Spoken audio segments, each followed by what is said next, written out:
Hi guys, George here with another after action report. You can call it an after action report or perhaps a little rant.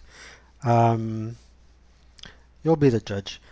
Basically, what this is about is the scenario uh, commonly known as Scenario 4 in Classic Squad Leader, the Hedgehog of Piepsk, and in ASL it's commonly known as Scenario D.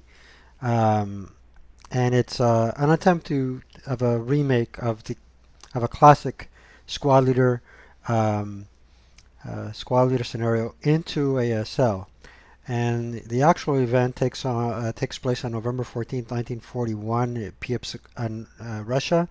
The Germans are holding on to dear life for the villages in preparation of the long Russian winter, and of course the Russians are attempting to um, to deny the Germans these locations. Um, As you can see here, what is pictured is artillery, and the Germans are going to use artillery to stave off a Russian assault.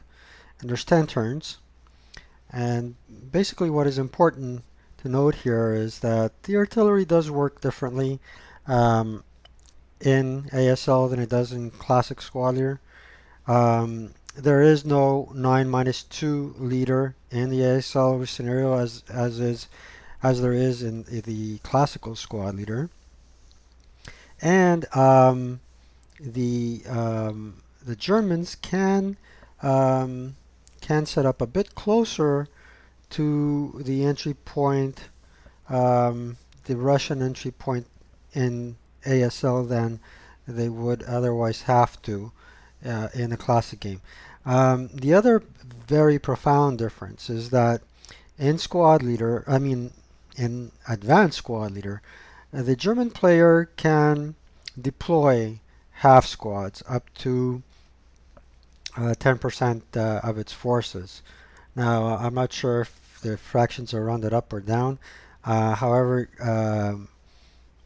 at some point or another, uh, a German leader during the rally phase can split up a squad into half squads.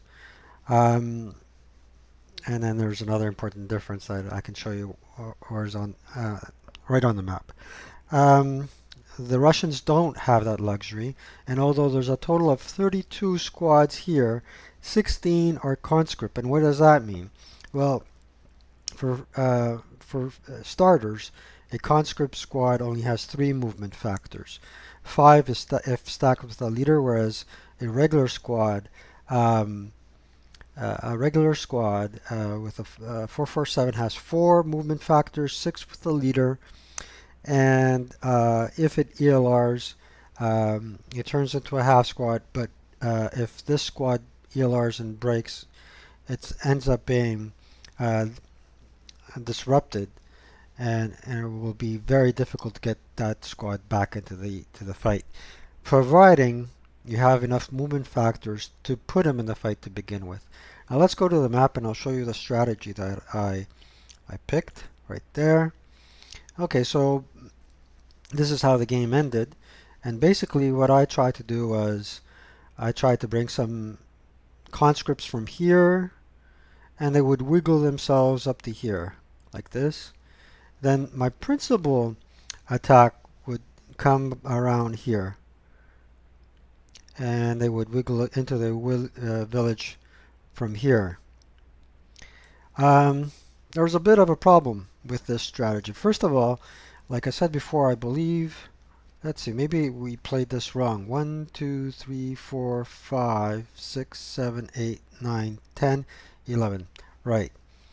So the Germans can set up starting in this hex. So I was ambushed here.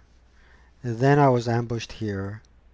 Uh, Here there wasn't much resistance, and over here as well there was a German squad which I managed to route this in this direction and ultimately back into the village. Um, my biggest concern was the fellow here up on the second floor. Uh, This is a very powerful hex. I prefer to call it the church. Other people call it the Death Star.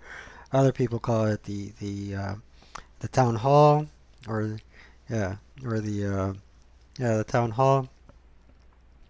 This fellow was instrumental in firing artillery here and here. Um, in ASL, once you establish radio contact and you establish a battery and you can escalate it to an FFE, the correction only goes one hex.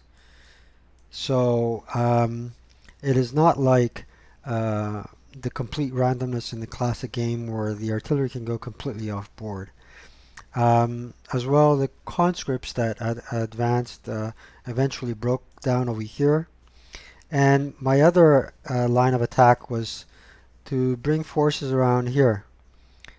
Kind of a pincer movement. Again, um, I would try to advance conscripts ahead of regular units to try to avoid an ambush, but that didn't work. It didn't work in large part because the conscripts had fewer movement points than the regular troops. So the regular troops had to take the brunt of the fighting. I could not rely on conscript units at all. Another very interesting point is there's two buildings here, actually three, but two that are victory locations. This is clear cut. There's level 1 and level 2. However, here you can have a level 1.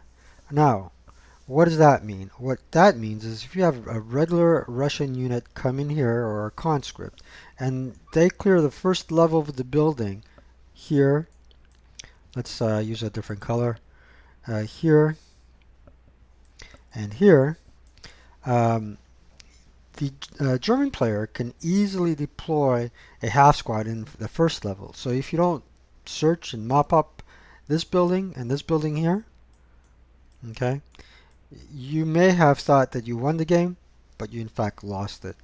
Um, After all is said and done, I was happy that I touched foot on the base of the base of the village. However, given how much time was left uh, and how much little firepower I had left, um, I would not have succeeded. So I conceded in the seventh turn. The other interesting thing that I did not get to play was the, the what they call a human wave. I wasn't able to formulate that at all. Basically, you need a leader. You need two or more consecutive hexes of, uh, of infantry joined to one another, and you need an LOS to an enemy unit.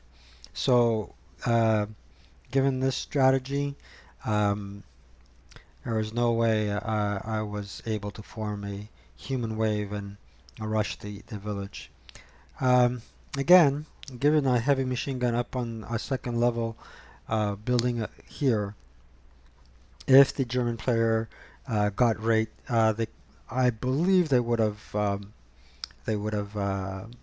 uh, taken care of the human wave rather easily. Um, the other interesting thing that happened was I ended up getting a berserker. The berserker rushed up the hill, and then, but not before the German player moved off the hill this way. So essentially, what was supposed to happen was at some point, if he had lost, and I think we played this wrong, if he had lost LOS to any uh, German unit, he was supposed to go fanatic as opposed to berserk. But we ended up advancing him to this hex. He was able to see the units over here. And he continued into the board, and he went into close combat.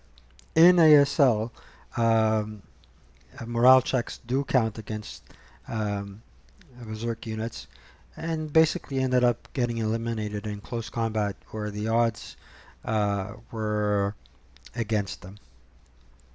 Anyway, I hope you enjoyed this little AAR. Um, I hope you don't mind my scribble scrabble. Um, and keep on playing. Like and subscribe. Thanks. Bye.